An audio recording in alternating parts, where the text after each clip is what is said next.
Good morning students. मैं Rekha Sharma, associate professor political science, Rajiv Gandhi Rajkiya Mahila महाविद्यालय भिवानी से। बीए द्वितीय वर्ष के विद्यार्थियों के लिए आज हम करेंगे एम्स ऑफ वेलफेयर स्टेट, लोक कल्याणकारी राज्य के उद्देश्य। इससे पहले आपने कॉन्सेप्ट ऑफ वेलफेयर स्टेट किया था। कॉन्सेप्ट ऑफ वेलफेयर स्टेट में आपने देखा था कि कल्याणकारी राज्य की अवधारणा क्या है। जैसा कि आपने किया, कौटिल्य के अनुसार सर्वश्रेष्ठ राजा वह है जो अपने नागरिकों के हितों की रक्षा और अधिक से अधिक जन कल्याण करता है। तात्पर्य क्या है कि जैसा कि नाम से ही हम देख रहे हैं, कल्याणकारी राज्य, इसका कार्य है जन कल्याण करना, लोगों का कल्याण करना, लोगों का विकास करना और व्यक्तियों का चहुमुखी विकास करना।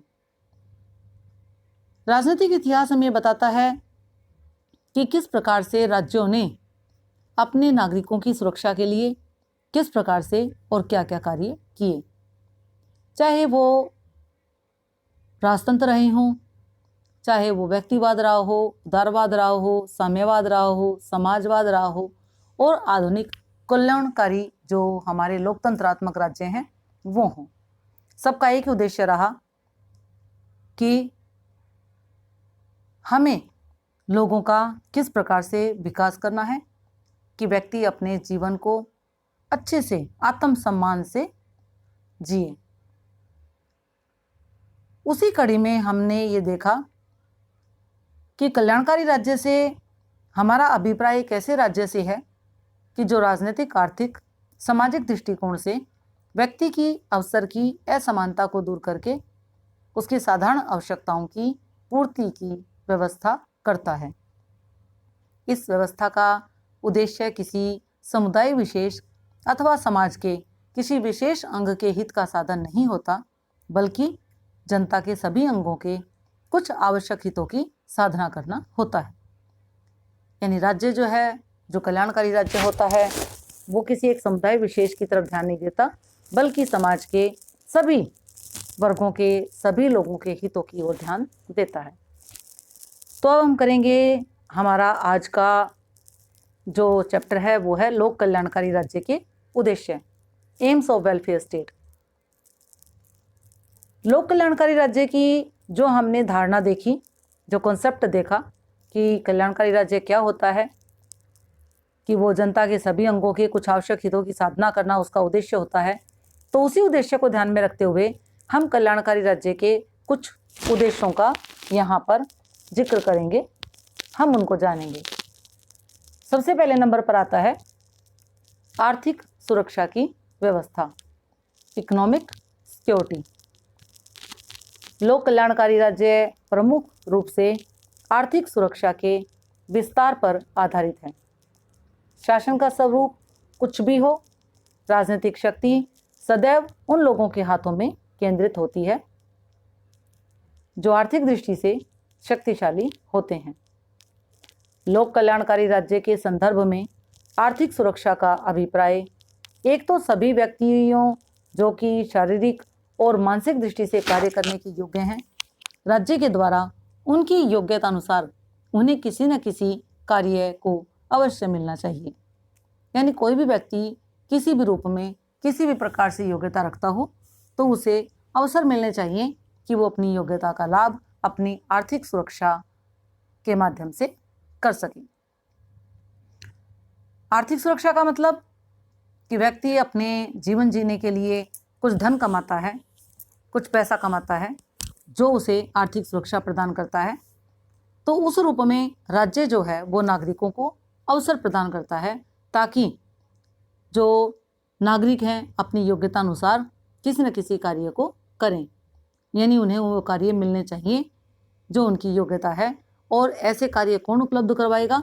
ऐसे कार्य राज्य उपलब्ध करवाएगा। कल्याणकारी राज्य में जहाँ तक संभव हो सके व्यक्ति की आय के न्यूनतम तथा अधिकतम स्तर में अत्यधिक अंतर नहीं होना चाहिए। इस सीमा तक आय की समानता तो स्थापित की ही जानी चाहिए कि कोई भी व्यक्ति अपने धन के आधार पर दूसरों का शोषण ना कर सके। अब हम बात करते हैं राजनीतिक सुरक्षा की। नंबर 2, राजनीतिक सुरक्षा, पॉलिटिकल सिक्योरिटी। लोक कल्याणकारी राज्य का दूसरा मुख्य उद्देश्य राजनीतिक सुरक्षा की प्राप्ति है। राजनीतिक सुरक्षा से अभिप्राय ऐसे शासन से है जहां पर लोग स्वयं शासन में सक्रिय भाग लेते हैं और लोक कल्याणकारी राज्य में नागरिकों को राजनीतिक अधिकार बिना किसी भेदभाव के प्राप्त होने चाहिए तथा उन अधिकारों के प्रयोग में वह पूर्ण रूप से स्वतंत्र हो। दूसरे शब्दों में लोकतंत्र की स्थापना लोक कल्याणकारी राज्य का मुख्य उद्देश्य है। लोकतंत्र की स्थापना पर ही नागरिक अपने अधिकारों का सही प्रयोग कर सकते हैं, राजनीतिक विषयों पर स्वतंत्रता पूर्वक विचार प्रकट कर सकते हैं। स्वतंत्र प्रेस तथा स्वतंत्र न्यायालयों द्वारा वे अपनी स्वतंत्रताओं को सुरक्षित रख सकते हैं। तो आपने देखा कि सबसे पहला उद्देश्य था आर्थिक सुरक्षा की व्यवस्था करना और दूसरा उद्देश्य है राजनीतिक सुरक्षा कि जिसमें बिना किसी भेदभाव के लोक कल्याणकारी राज्य लोगों को शासन में भाग लेने के अवसर उपलब्ध करवाता है, क्योंकि लोकतंत्र की स्थापना पर ही नागरिक अपने अधिकारों का सही प्रयोग कर सकते हैं। अब हम बात करते हैं सामाजिक सुरक्षा की, सोशल सिक्योरिटी। लोक कल्याणकारी राज्य का एक अन्य मुख्य उद्देश्य सामाजिक सुरक्षा है।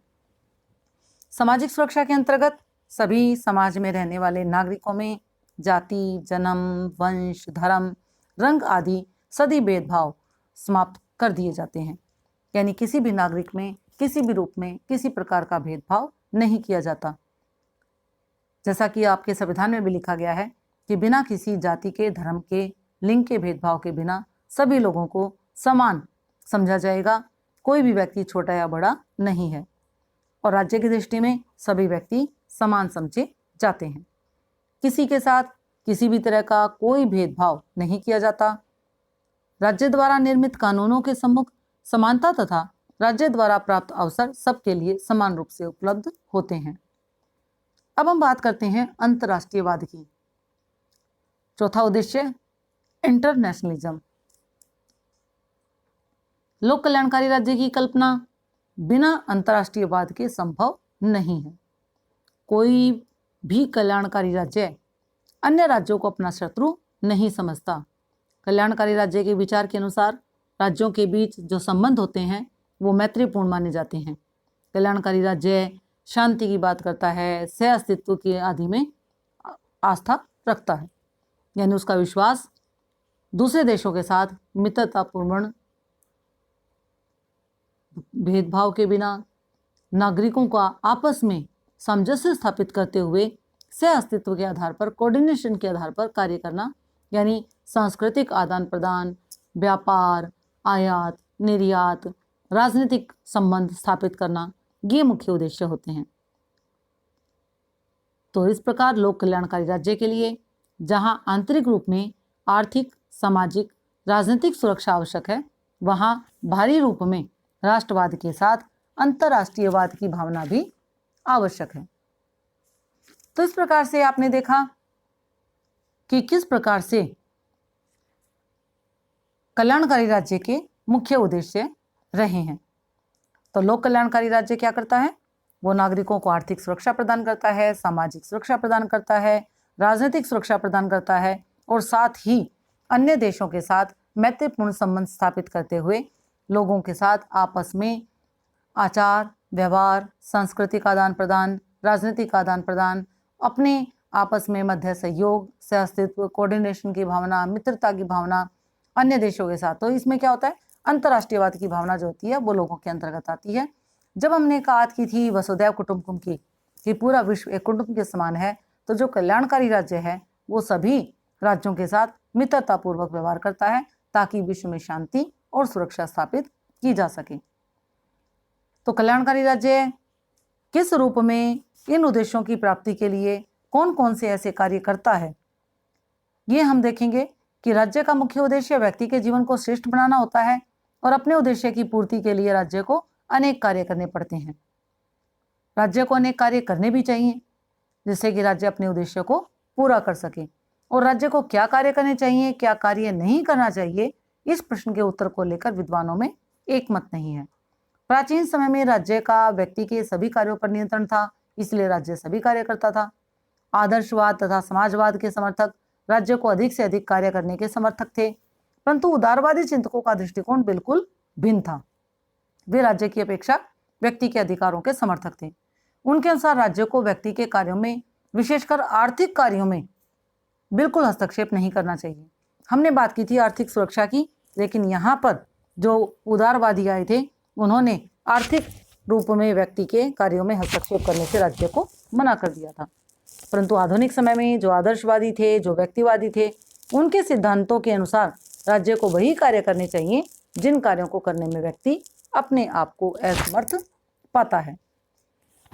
और वर्तमान में राज्य के जो कार्य हैं वो दोनों विचारधाराओं के, जैसे कि जो समाजवाद था वो मानता था कि राज्य को ज़्यादा से ज़्यादा कार्य करने चाहिए, मजदूरों के लिए वेतन, काम करने के घंटे, ये सब निश्चित करने चाहिए।